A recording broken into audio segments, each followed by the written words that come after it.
Magandang umaga po. Ito po si Attorney Spargosa. At ang topic natin ngayon is about meron po bang cyber bullying law sa Pilipinas?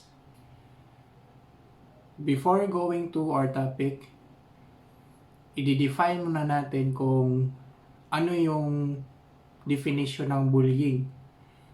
So, bullying is the deliberate misuse of power that is intended to cause physical or psychological harm.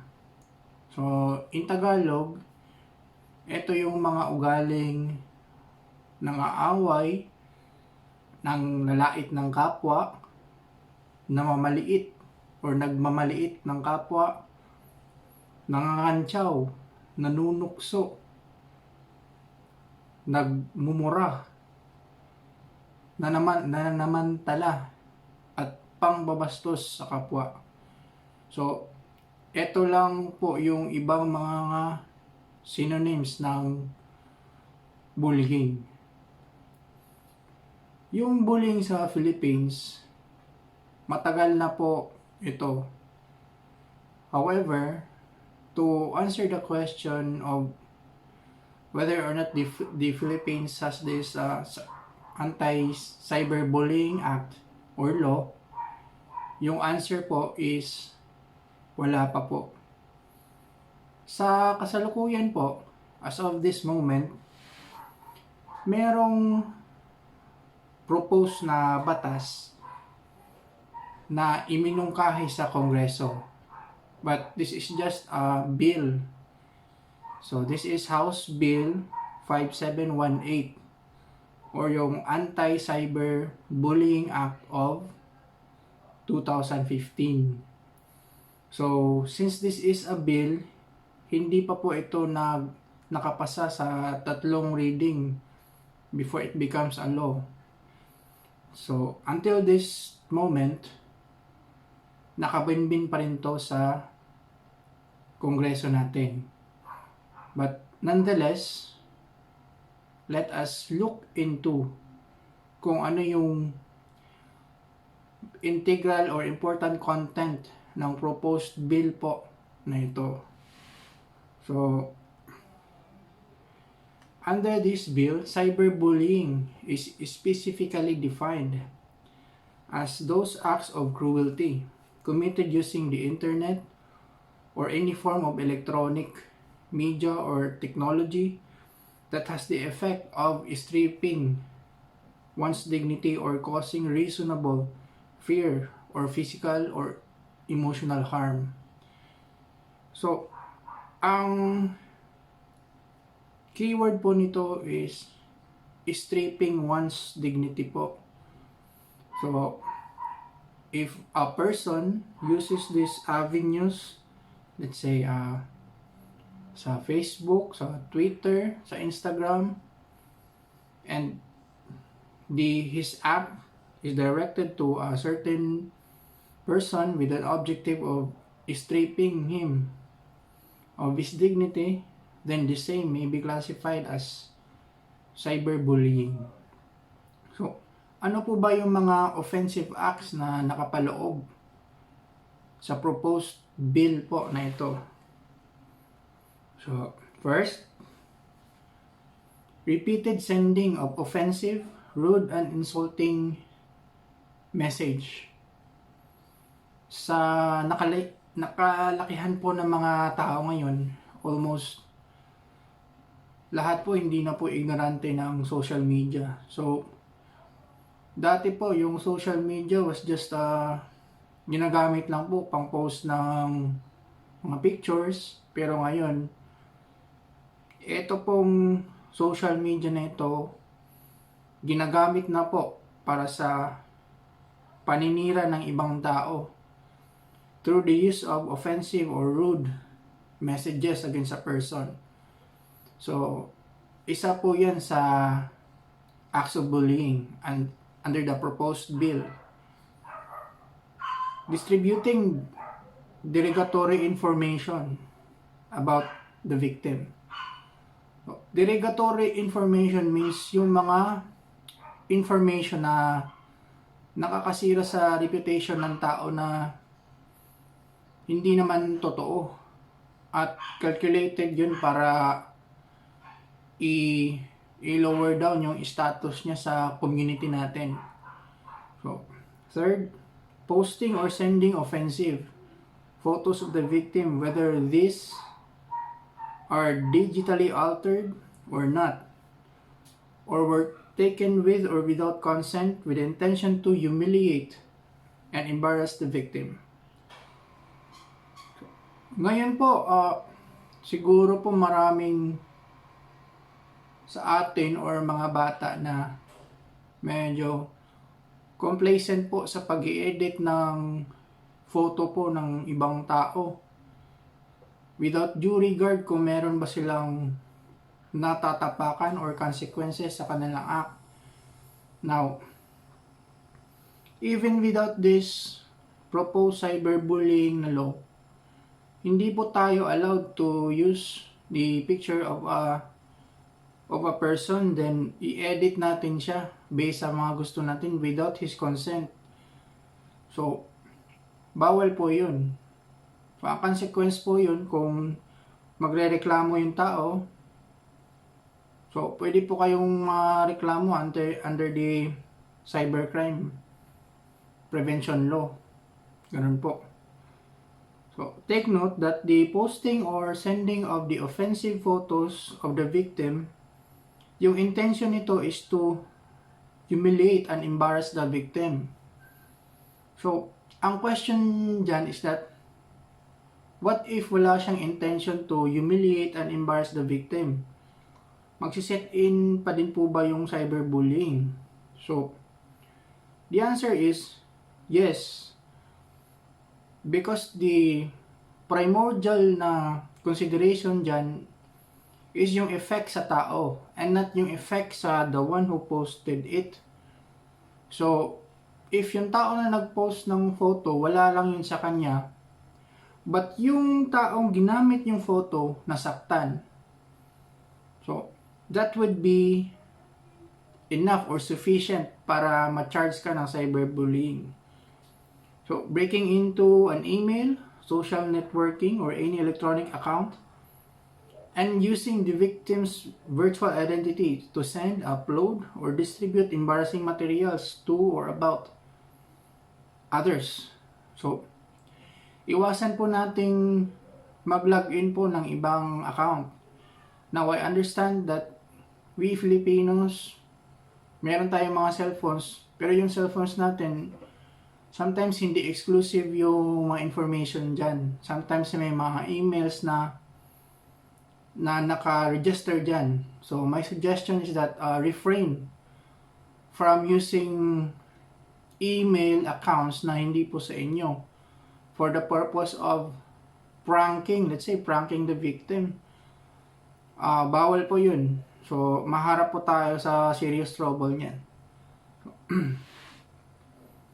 Sharing the victim's personal information or any embarrassing information, or tricking the victim into revealing personal embarrassing information and sharing it to others. Pag meron po kayong nalalaman sa isang tao, and let's say, you watch a certain video of this person that totoo naman na nakakahiya. So, para po hindi po tayo ma-include or ma-indict under this rule, mag-refrain na lang po tayo sa pag-distribute kahit gusto natin. Kasi, yung mga ibang mga bata usually, hindi alam yung repercussions ng law na to, sinisend sa iba kasi natutuwa sila kasi nakakatawa. Pero kung if you analyze it, yung law talaga, hindi pwedeng ganun. Because once you are sharing the victim's personal information, you are technically exposing her or him to humiliation sa public through the use of the social media or any other social media platform. So, wag po pag ganun. Lastly, repeatedly sending messages that include threats of harm or engaging in online activities that cause fear on the victim's safety. Repeatedly sending messages. So, ano po ba ito? So, uso to sa ngayon yung mga extortion ng mga cases using the social media, specifically yung sa Facebook. So, nang-i-extort ng pera para nang-i-extort ng isang tao para makakuha sila ng pera. So, saklaw din to sa batas na ito. Under the Cyberbullying Act din to. So, yun po yung mga offenses na considered as cyberbullying. But again, let me rephrase that. House Bill 5718, hindi pa po ito batas.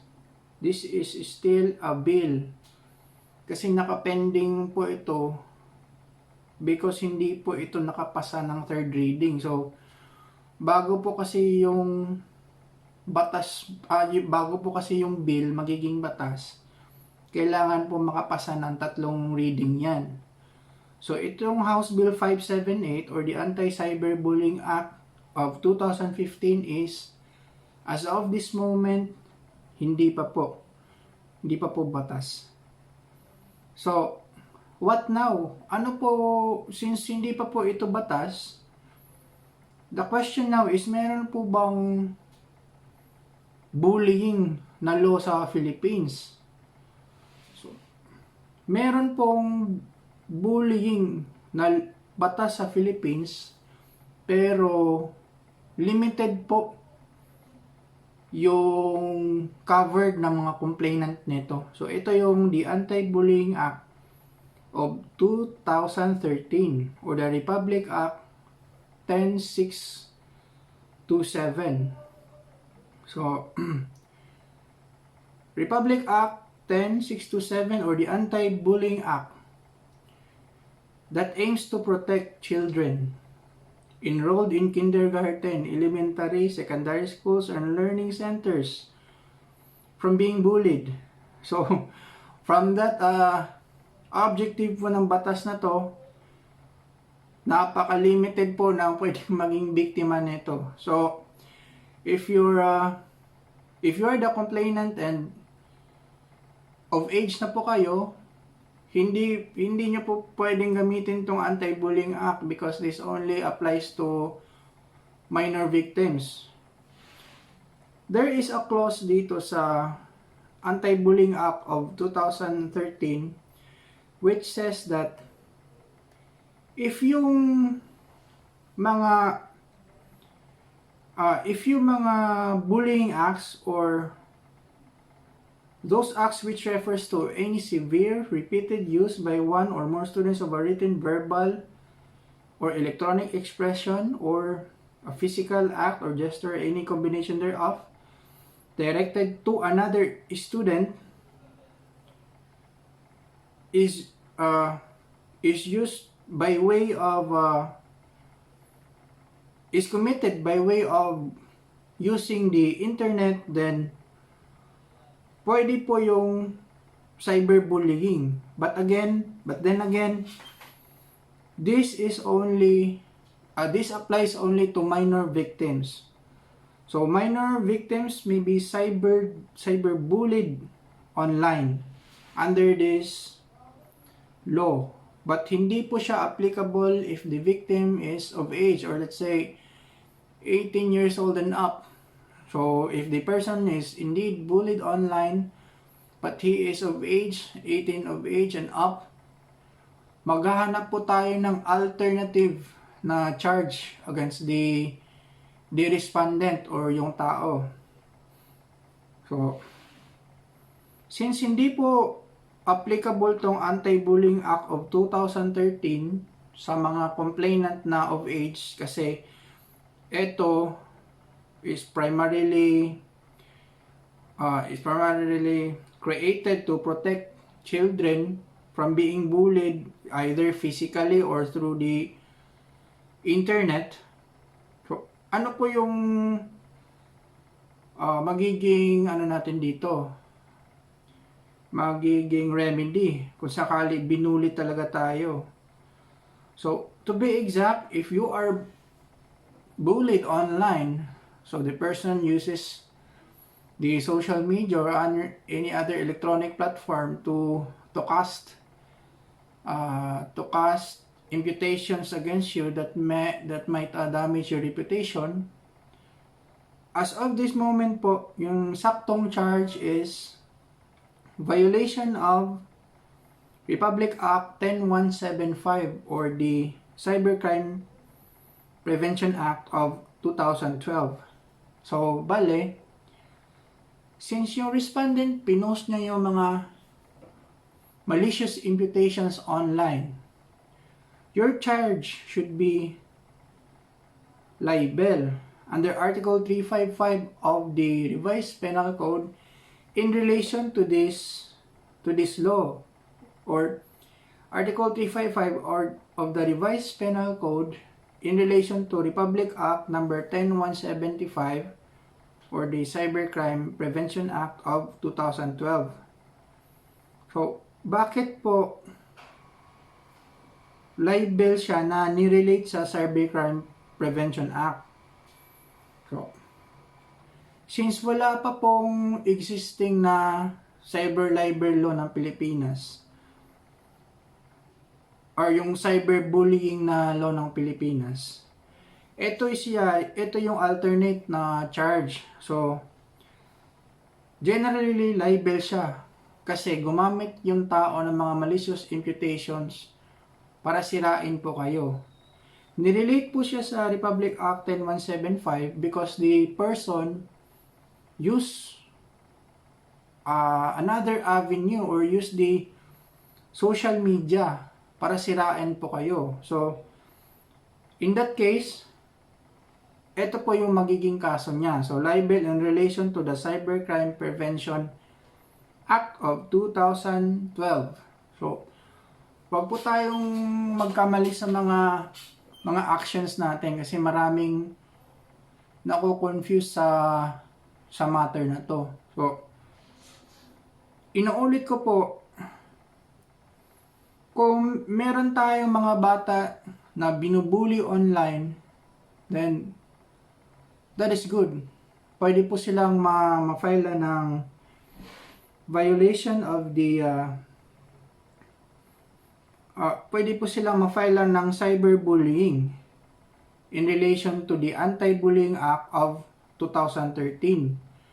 But only if mga minor sila, inulit ko po, only if minor sila. Hindi po ito nag-a-apply if ang victim niya is of age, let's say 18 pataas. So, maghahanap po tayo ng ibang avenues for that. And the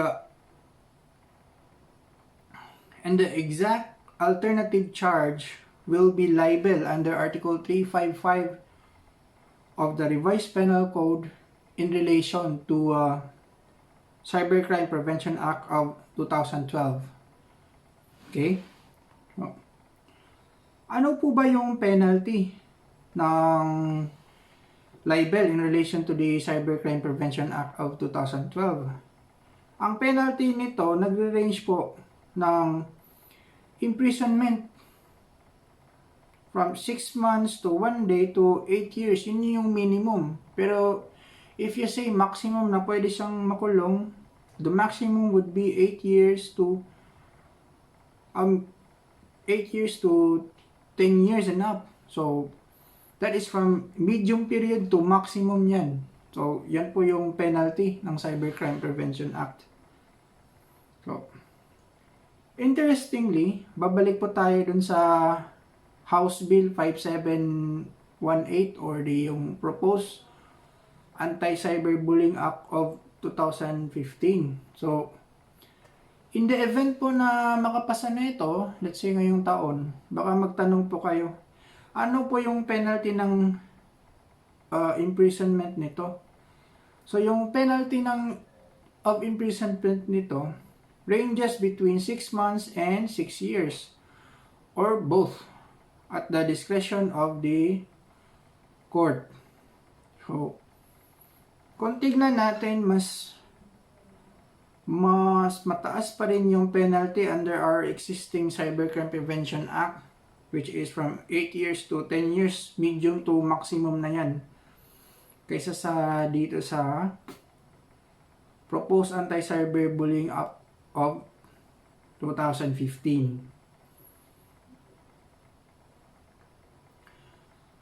So, yun lang po yung topic natin ngayon. I hope naklaro ko sa inyo or na elucidate po natin if meron po ba talagang cyberbullying law sa Pilipinas, which is the answer is wala. As of this moment, wala.